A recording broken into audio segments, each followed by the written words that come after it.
Hi, and thank you for joining me in video 2 of Strengthening Your Immune System starting now. The topic I'm going to cover now is sleep. We all know we feel and function better when we have a good night's sleep. But what else is going on, and how is this connected to our immune system? What I'm going to focus on today is the process of cellular regeneration.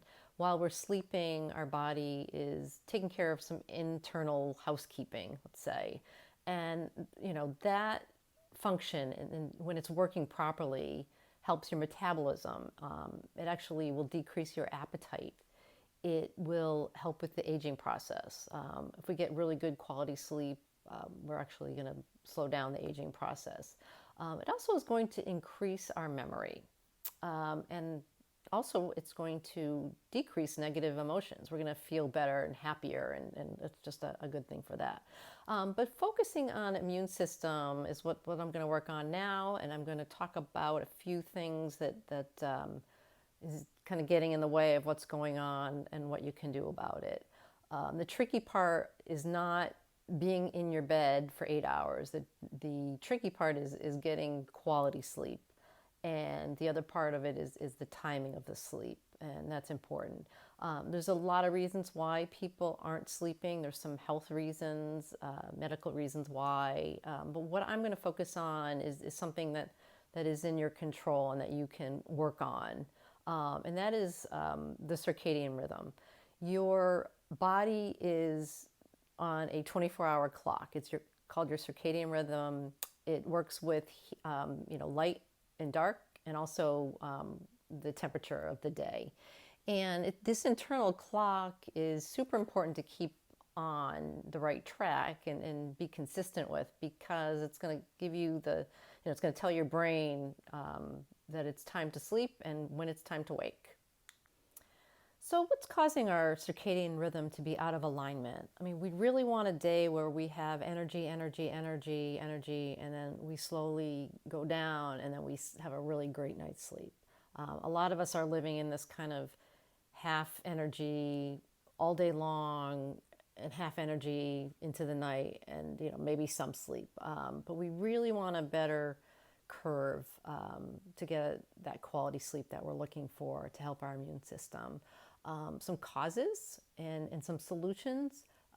One of them is during the day we aren't getting the sunlight that we need.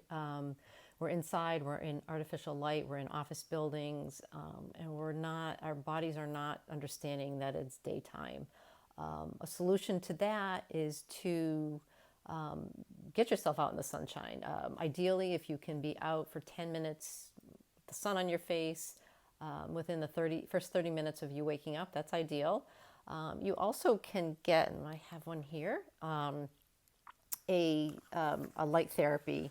And I bought this on Amazon. It's called a light therapy lamp, $12. And if it's cloudy or in the winter, I will use this. I'll throw it on my desk, and just it gives me a nice light that helps my body know that it's daytime. On the other end of it is we're getting too much light at night. We really want to be slowing down when the sun's going down and the temperatures are cooling down. We want to be also signaling that when we're in our house, we don't want to have bright lights on. So if we can dim lights and just make it kind of a calmer, quieter night, that would be helpful. Another obviously problem with that is that people are watching TV late into the night. 95% of Americans are on electronics into the night when we really should be kind of winding down. And that blue light is not helpful for us, as you may have heard, and green light as well. And for that, again, it'd be great if you could turn the TV off a few hours before you're going to bed, but I know a lot of people don't do that. So I have these lenses that are super beautiful. The reason I have them that they're so wraparound is that you really want to cover all. Like if you have some really fun little trendy ones that it's not really, you got the blue lights coming in still. So use these if you want to still watch TV at night, or play on any kind of electronic games or whatever. Um, again, it's a matter of, like, if you think about a sunny day where you've got a lot of activity going on and you're, out exercising and mowing the lawn or whatever, and then you come in and you've got a nice calm night and then you go to sleep. It's just, you just feel like you're ready to sleep. Or, now, or if we're doing the artificial stuff, and again, we're living this kind of low energy life, when it's time for bed, it's just a little harder to get into that space. Again, even rainy days, it's a little harder. We almost, we want to nap during rainy days or whatever, because it gives you that kind of feeling.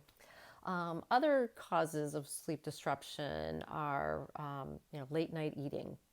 Ideally, what you want to do is have a 2 hour time span, at least 2 hours between when you stop eating and when you're going to bed or when you're wanting to fall asleep. I think of it as like a movie theater.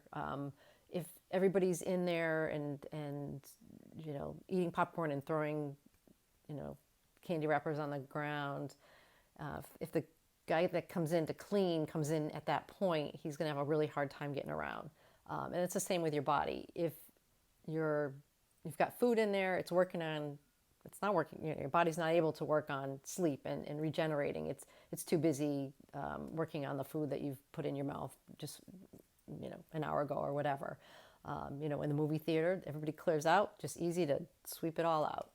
Same with your body. Another sleep disruptor, and probably more so now, is worrying. That's a big one. The other part of that is that when you're worrying, you actually are making your brain hotter. And part of sleep and the circadian rhythm is temperature. And think about if you're out camping in the summer, it's warm out during the day and then it cools down at night, and your body gets that and understands time to sleep. Or here we have temperature 68, 70 degrees always in our house. So the body is not getting that cue. And it's also not getting, when you're worrying, you're actually heating up your brain. Your head is getting hotter. They've done a lot of studies on this, and they've actually, with insomniacs, have put these cooling caps on them and cooled down their heads, and they actually slept better. So worrying is something you want to hopefully get rid of. And a solution to that, or something to try, is journaling it out. Like whatever if you're worried about your to-do list and you forgot something, write it out. Leave a notepad on your nightstand, and in the middle of the night, if you're thinking about something that you don't want to forget, write it down, and then your brain will know that it's taken care of. And that's a tough one to work on. But little by little, if you can, again, even journaling during the day, just getting your worries out, so you're not just thinking about them in the middle of the night, is super helpful. The other, again, with the TV and all that, is if you can kind of get your night routine a little calmer, if you can turn the TV off, or maybe just not watch shows that will keep you up at night, that will help. Have a nice routine, chamomile tea, a nice salt bath, just reading with dim lights are all great ways to tell your body that it's time to sleep. Now, once you're in bed, there's some other important things that you can work on to get a good night's sleep and fix your circadian rhythm. And that is to, one is have your room cool, not too cool. Low 60s is great, because again, like I said, if you're out camping and you've got the warmth during the day and then at night it's cooler, that's a good cue of going to bed. And same in your home, like having this same temperature is not helpful, and bringing it down at night will be very helpful. The other thing is having a dark room. And to know if your room is dark enough is super easy to tell. Is you put your hand out, and if you can see your hand, your room is not dark enough.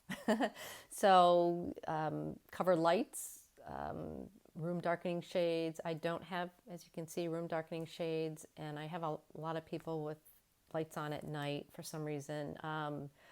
So if it's not dark enough, I use these.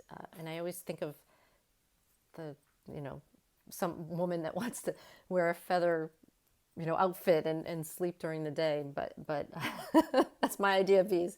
But they're really helpful and they're great. And I was struggling with my sleep for a while, and I've put into practice what I just went over with you. And I am telling you, I just conk out and I am done. So it's super helpful.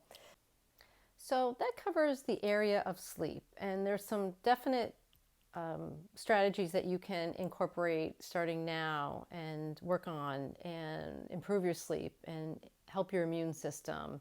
And again, don't take them all at once. Look at your pattern. Even that maybe your first step is to take a look and see where you see some issues and how you can maybe work on them. If you need any kind of inspiration or help with this, please reach out. Kim at kimwellnesscoaching.com. And good luck and have a great night's sleep. Okay, that was sleep. And I had quite a few areas in there for you to work on. So I thought I would do a quick bullet list of them so that you could start working on them maybe even tonight. 2 hours between when you eat and when you go to sleep is very helpful. Dimming the lights and starting a relaxing wind down routine, again, very helpful. And try to turn off electronics at least an hour before you go to bed, or wear the glasses that I showed you, which will eliminate blue and green light. Journal out your day, your to-do list, your worries. Put everything down on paper so that you're not waking up and thinking about them in the middle of the night. And keep your room cool, around 60 degrees. And also dark. Make sure, again, you can't see your hand if you put it out in front of you. So those are the tips. I challenge you to pick one or two and work on them the next couple weeks. It does take a little while to get in, these good habits. And please feel free to reach out and let me know how things are going. So now on to video 3, which is our second topic, which is gut health. So click on that and learn more about gut health and your immunity.